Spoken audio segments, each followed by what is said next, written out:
شايفين البنوتة الأمورة الصغنونة دي؟ من أكتر من 80 سنة كده كان في مجلة مصرية اسمها مجلة الاتنين. المجلة دي عملت مسابقة لاختيار أجمل لبس للأطفال، فبابا البنوتة الأمورة اللي شايفينها في الصورة دي جابها ولبسها لبس ممرضة، وقال لها تخيلي إن في مريض قدامك بيموت وإن انتي لازم تنقذيه.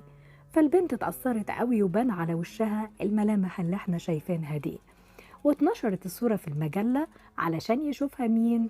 المخرج محمد كريم، اللي كان بيصور فيلم جديد ومحتاج فيه طفلة تمثل دور بسيط خالص.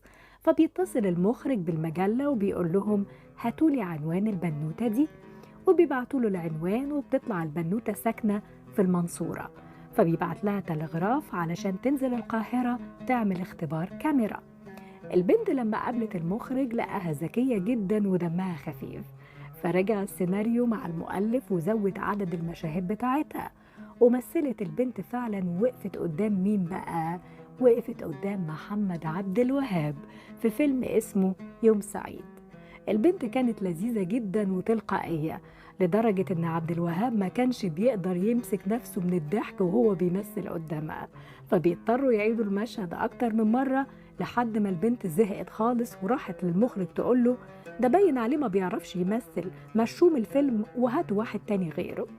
عارفين البنوتة دي تبقى مين؟ تبقى فاتن حمام.